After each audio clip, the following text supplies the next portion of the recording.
Boa noite a todos. Muita paz, muita luz. Que o nosso divino emissário, nosso irmão maior, nosso mestre, nosso guia e modelo, possa nos inspirar, a fim de que possamos passarmos a ter consciência de nosso papel como herdeiros do universo. Que ao absorver a luz excelsa que emana de seu abençoado Evangelho, possamos eliminar as sombras que nós alimentamos desde longo tempo, a fim de que possamos exaltar a sua solicitação. Brilhe a vossa luz diante dos homens, a fim de que o Pai que está no céu seja glorificado. Que não obstante as nossas limitações, nosso teto moral, possamos ser instrumento de Deus na propagação do certo, do justo, do correto e do belo, independentemente do lugar da sociedade que venhamos a nos encontrar. Passando a ser dessa forma instrumento de Deus na propagação da luz, nesse mundo que teima em permanecer nas sombras. Quando nós falamos de dor, quando estamos falando de perda, estamos falando de algo que comove a alma, que choca a alma. Pois é um fato de que nós possuímos uma visão distorcida da existência. Então consideramos algumas coisas no que tange a perda como desgraça. E é o Evangelho segundo o Espiritismo, no capítulo Bem-aventurados os aflitos, que Kardec teve a preocupação de nos repassar aquilo que nós achamos e aquilo o que realmente é. Porque a nossa interação com relação às leis divinas está diretamente ligada aos nossos 5 meros sentidos. E aí no item 24, quando ele fala da desgraça real, ele aponta algumas perdas, como por exemplo, a miséria, a perda de um ente querido.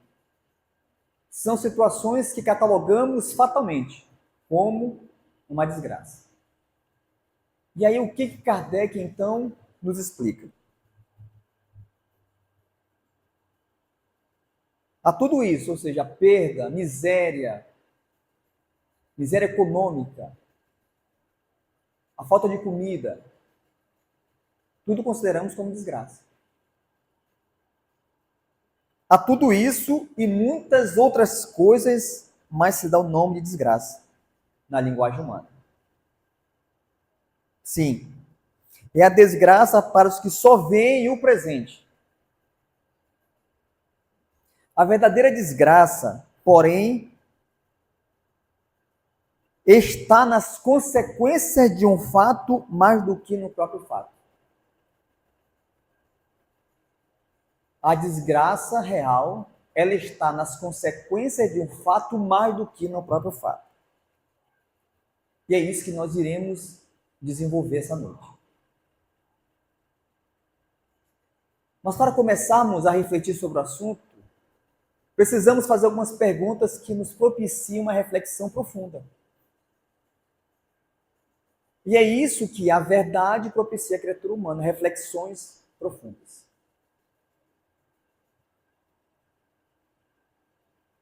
E a primeira pergunta que eu faço é: o que é nosso? O que é nosso?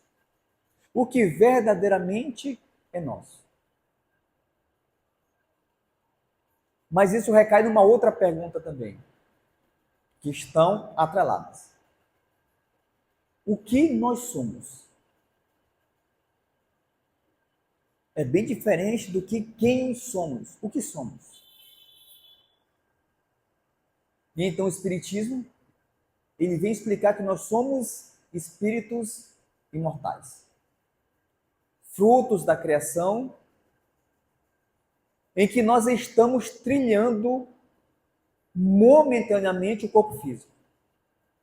Então nós somos espíritos oriundos do mundo espiritual.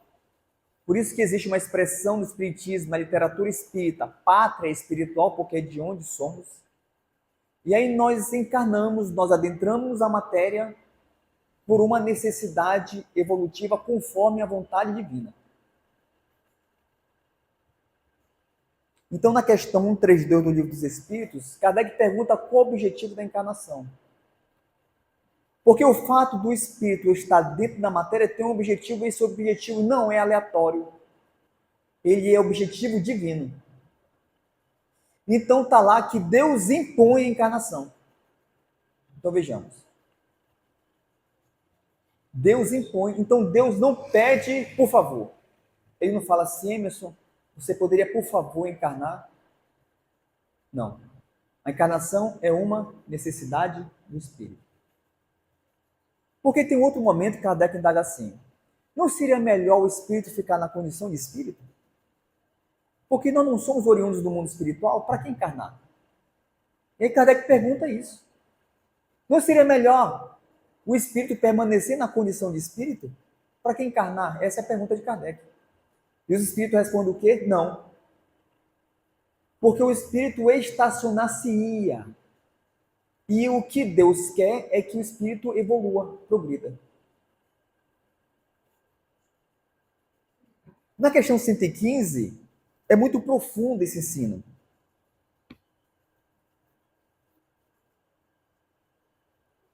Porque Kardec quer saber, por exemplo, por que Deus criou uns maus e outros bons.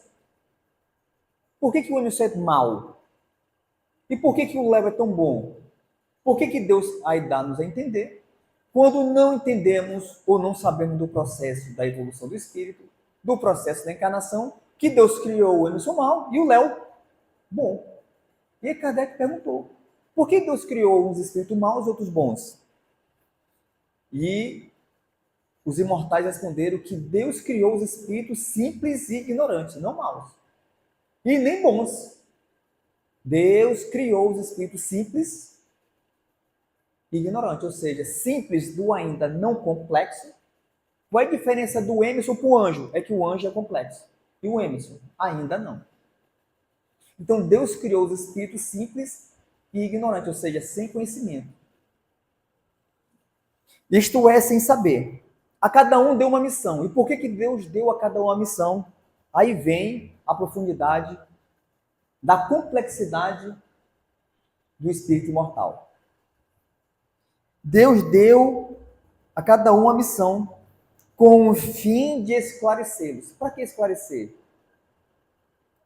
A fim de os fazer chegar progressivamente à perfeição, pelo conhecimento da verdade e aproximá-lo de si. Olha como é que é a situação. Então Deus criou os espíritos simples e ignorantes, deu missão ao espírito, para fim de esclarecer, para que esclarecer? Para que ele possa alcançar progressivamente a perfeição, e mais para que mesmo? Para que nós possamos nos aproximar dele. Você não entendeu o que eu disse? Tudo bem, mas Jesus já tinha falado sobre isso. Aonde? Parábola do filho pródigo. O que é a parábola do filho pródigo? A parábola do filho pródigo é o resumo da saga do Espírito. O filho sai da casa do pai. Da onde que saímos? Da casa do pai. Saímos da casa do pai para quê? Para que nós possamos ser experimentados pela vida. O Espírito não foi criado simples e ignorantes, então ele precisa ser experimentado. Para quê? Para que ele possa angariar conhecimentos. Para quê? Para que ele possa alcançar a perfeição. E assim aproximar de Deus. Então, quando você observa a saga do filho pródigo da parábola, e aí o filho pródigo é filho gastador, e é isso que nós somos, mas daqui a pouco nós vamos falar mais sobre isso. Então, o espírito iludido no mundo, Porque essa é uma característica psicológica do espírito da Terra, iludido no mundo. Você já viu minha camisa nova? Espírito iludido pelo mundo. Você já viu meu carro novo? Espírito iludido pelo mundo. Você já observou meu botox? Espírito iludido do mundo. Por isso que André Luiz vem dizer uma frase que ela é espantosa. Ela fala assim: para um espírito desatento, olha aí, é o habitante da Terra. Para um espírito desatento, a encarnação é muito perigosa. Aí o espírito, vem do mundo espiritual, encarna totalmente desatento às questões espirituais. Se chafurda no mundo, e aí por isso que o benfeitor Emmanuel vem usar uma expressão, espíritos afogados na matéria. Olha essa expressão. Por que um espírito afogado na matéria? Porque você pode entrar na matéria e não se afogar. Mas o que acontece com o espírito desatento? Ele se afoga na matéria. Ele se perde no mundo da matéria. Isso é uma característica do habitante do planeta Terra. Qual é a diferença do filho pródigo para nós? É que o filho pródigo se iludiu no mundo, ele vai comer com os porcos, e aí nós vamos entender a questão X da perda. Porque a dor é um mecanismo psicológico que você está passando por você ter perdido alguma coisa. Porque tocou no campo dos sentimentos. Vamos entender melhor? Vamos. Você pega o Emerson, pega a matéria do Emerson e joga fora. Jogou, pergunta, o que sobra do Emerson? Sobra quem ele realmente é. A alma. O espírito. E o que é o espírito? O espírito, ele é a representação dos seus próprios sentimentos. Como é que o mundo maior observa o espírito encarnado? Pelos seus sentimentos. Porque o sentimento é a expressão do espírito. O que o Emerson é? Sentimentos. Por que o Emerson é chato? Porque ele expressa os sentimentos dele. Por que o Emerson é paciente? Porque ele expressa os sentimentos dele. É característica dele. E está expressa onde? Está amarrada onde? No campo dos sentimentos. E aí o espírito, o filho pródigo, então, vai comer com os porcos, passa pelo processo de transformação através da dor. Por quê? Porque ele para e fala assim: o último dos escravos do meu pai, dos empregados, está comendo melhor do que eu, que sou o filho. Isso é a reflexão que a dor, que a perda propicia. Aí ele fala o seguinte: vou voltar para o meu pai, vou pedir perdão ao despertar. Olha a reforma moral que o Léo falou no começo.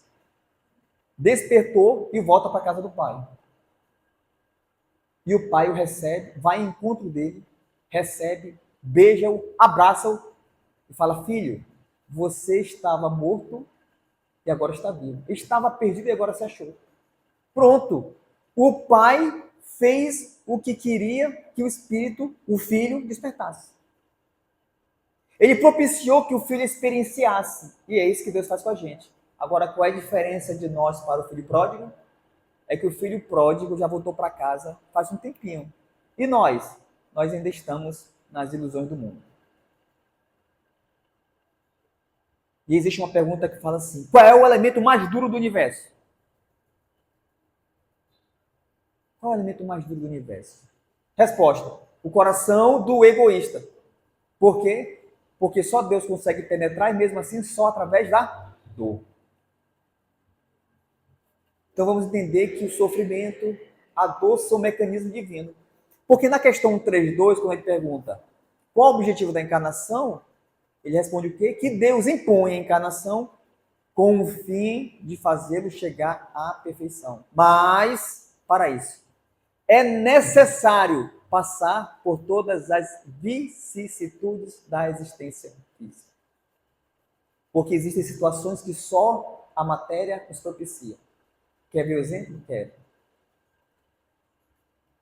Me diga como é que você vai saber qual é a sensação de ser mãe. Encarnando num corpo feminino. Como é que você vai adquirir a experiência de ser pai? Encarnando num corpo viril.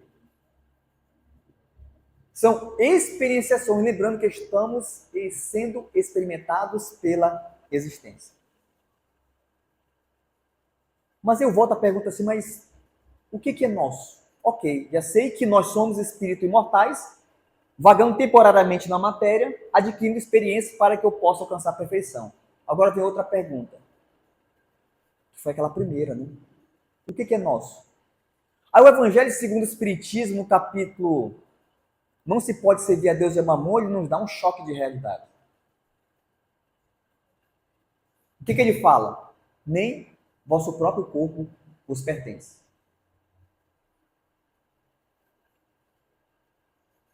Olha o impacto. Nem vosso próprio corpo vos pertence. Isso tem uma preocupação gigantesca? Tem. Por quê? Porque se você for analisar todos os problemas que nós temos, está relacionado à importância que nós damos, ou melhor dizendo, à importância demasiada e deturpada do corpo físico. O corpo físico é um instrumento divino para que o espírito possa angariar experiências.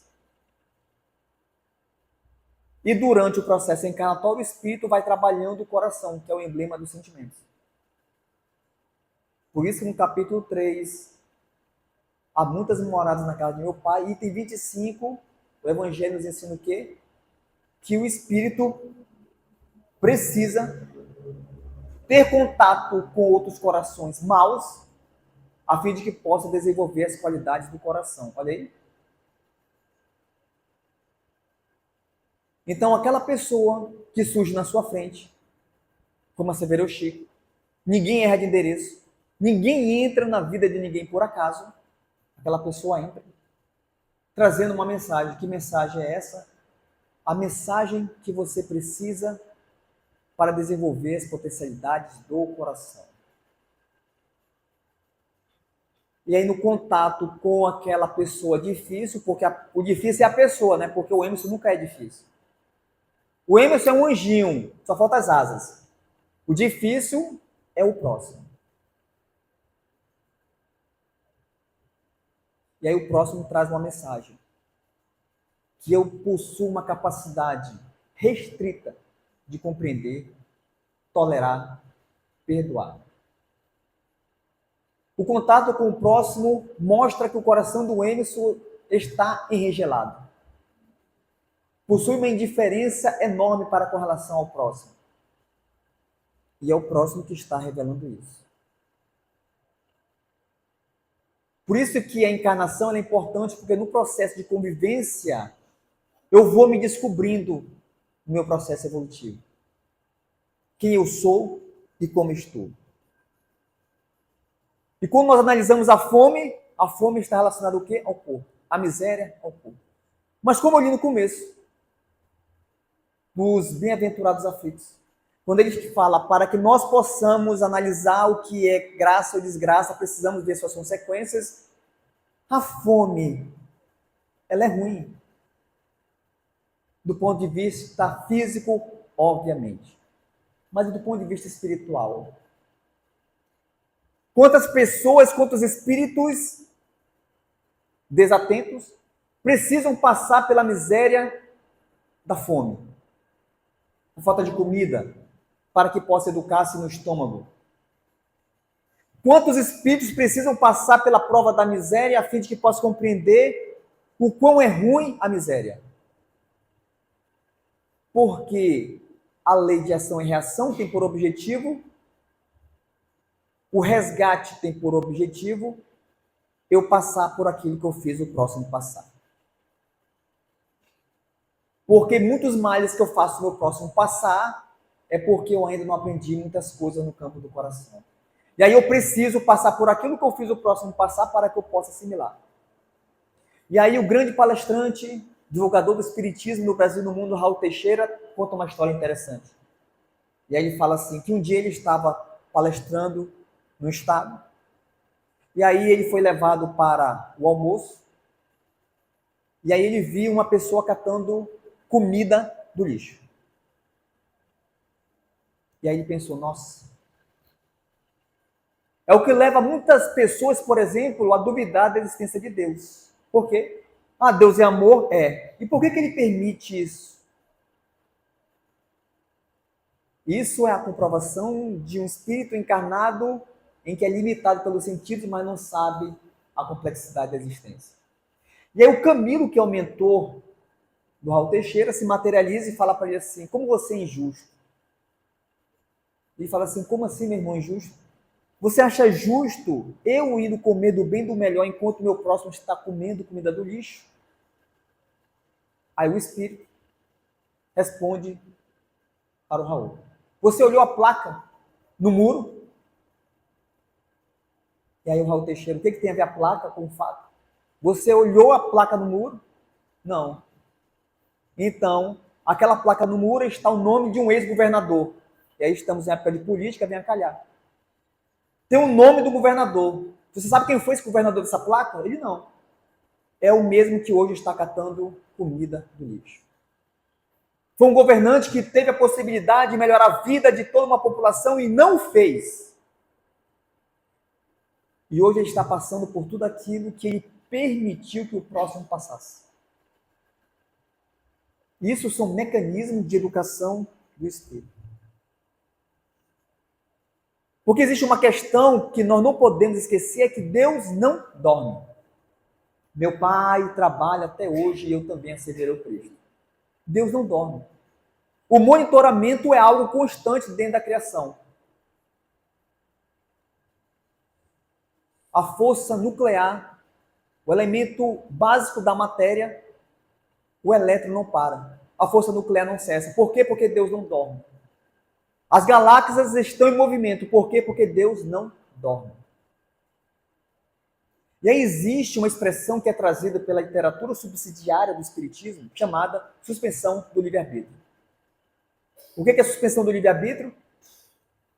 Porque muitas vezes nós injustamente, porque somos injustos com Deus, quando o ente querido se parte, quando o nosso filho em eternidade parte, quando uma pessoa parte, aí estou dizendo no sentido popularmente que nós falamos, partindo, ou seja, retornou para a pátria espiritual.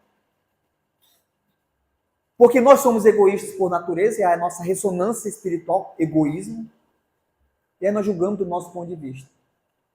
Ah, mas ele tinha tanta vida pela frente. E você sabia que por acaso ele poderia se perder ao longo do caminho? Você já pensou disso? E o que é essa expressão suspensão do livre-arbítrio? É simples, planejamento reencarnatório. O que é planejamento reencarnatório? Porque a nossa vida não existe aleatoriedade, não existe acaso.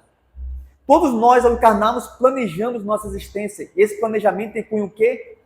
Para o nosso progresso. Tudo que não é para o progresso do Emerson não vai chegar no Emerson. Então, no planejamento reencarnatório, é explicado tudo. O Emerson, você vai encarnar aqui, por causa disso. Com esses, por causa daquilo, e por aí vai. E aí, ok, o Emerson encarna, e a espiritualidade está lá assim mesmo, olhando o Emerson. O ponto é daqui para ali. A espiritualidade está de olho aqui. Aí o Emerson começa o quê? Espírito desatento começa o alarme soa no mundo maior. Ó, o Emerson começou a cair nos mesmos erros do passado. É organizado toda uma força-tarefa, inspiração, sonhos, pessoas, conversas, livros, literatura, mensagem na casa espírita. Ó, o Emerson não despertou. Aí ele começa a desviar mais e mais. A espiritualidade percebe, o Emerson vai se comprometer ainda mais. O que a espiritualidade faz? Traz o Emerson de volta. Por quê? Porque o que Deus quer é o nosso bem. E muito daquilo que nós achamos como bem para nós, na verdade, é altamente comprometedor na minha vida espiritual. Quer ver um exemplo? Vou dar. Roraicap. Já ouviram falar do Roraicap? Aí o Emerson passa na rotatória Roraicap, picape de 300 mil reais. Aí o Emerson, espírito desatento, pensa o quê? Ah, eu com uma picape dessa, era a racha de 500 km por hora na Villeroy. Nem tem um carro, já se comprometeu. Aí o anjo guardião do Emerson está assim, meu Deus do céu, até quando isso?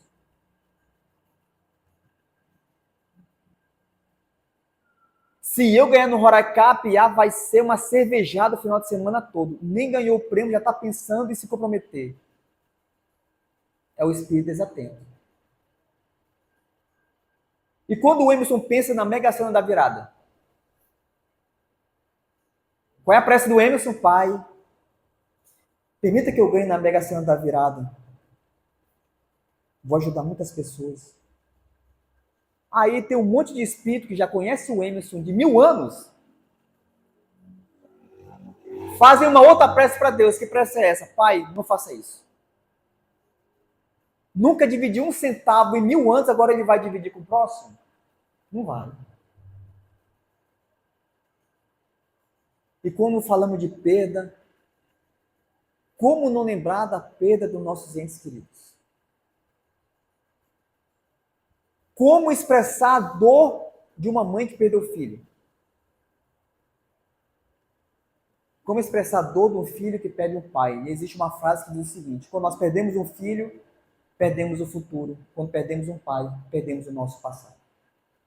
Então você imagine a dor do luto de uma mãe que perdeu seu filho em eternidade. 5 anos de idade, perde o filho. Você sabe qual vai ser o drama dela a vida inteira? Sabe por quê? Porque toda criança que ela vê com 10 anos de idade, ela ia pensar, meu filho hoje estaria com 10 anos de idade. Quando ela vê um jovem se formando, ela falava, meu filho está se formando também. Quando ela vê um casamento, ela fala, era que meu filho está casando agora.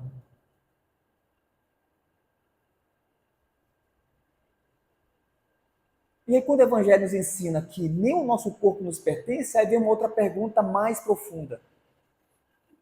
E quando vem o Khalil Gibran e fala assim, vossos filhos não são vossos filhos. Como gerir esse ensino? Vejamos como nós somos espíritos inexperientes no campo das emoções e no campo da verdade. E aí teve uma mãe que perdeu o filho com 5 anos de idade. Isso está narrado lá no filme As Mães de Chico. A mãe perdeu o filho de 5 anos, foi andar de bicicleta, bateu a cabeça, foi para casa, passou mal, vai para o hospital e desencarna. 5 anos de idade. O tempo passa, vai na casa de Chico, aí Chico passa por ela e fala assim, você já agradeceu a sua empregada porque foi a empregada que foi passear com o filho dela? Você já agradeceu a sua empregada? A mãe dá um passo para trás. Chico, perdoei, mas agradecer, Chico. Aí o Chico fala assim, o seu filho tinha que voltar para a parte espiritual de uma forma ou de outra. Mas só que Deus, na sua infinita misericórdia, permitiu que ele fosse pelos braços da sua empregada, porque se ele caísse dos seus braços, você não ia suportar.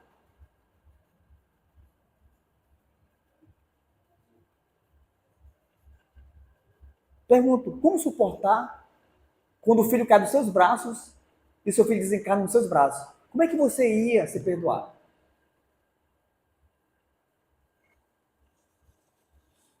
Um outro filho desencarna dormindo.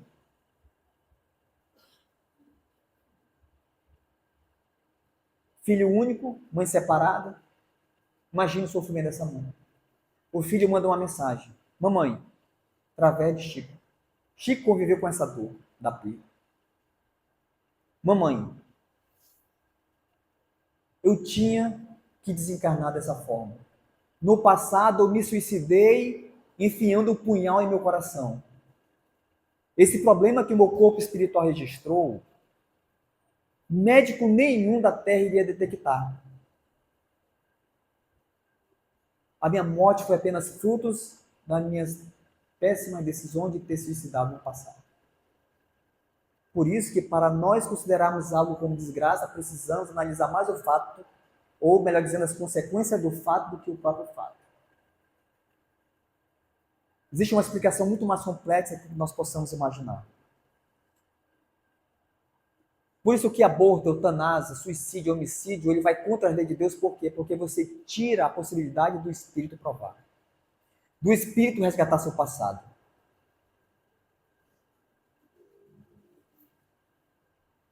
Portanto, o sentimento de perda tem, principalmente no que tange à morte. Despertar a alma para as verdades da vida. Que nós possamos assimilar o terceiro dia da crucificação, quando Jesus ressurge, a imortalidade da alma. A morte destrói apenas o corpo. O espírito é imortal. Estamos temporariamente afastados, mas um dia todos nós nos iremos. Pesquisa com relação às mensagens do Chico. 100% das pessoas que desencarnaram revelam: mãe, o papai está aqui comigo. Mamãe, o vovô fulano está aqui comigo. Mamãe, a bisavó está aqui comigo. 100% segundo a pesquisa da USP. Sempre as mensagens têm um parente esperando por nós. Por quê? Porque o amor não cessa. E a saudade, ela é tanto para quem vai, quanto para quem fica. Mas aí vem um alerta do Chico. Choremos os nossos entes que se foram. Mas tomemos o cuidado para não transformar nossas lágrimas de saudade em lágrimas de revolta. Muito obrigado a todos. Que Jesus nos abençoe e ilumine nossos passos hoje e sempre. E que assim seja.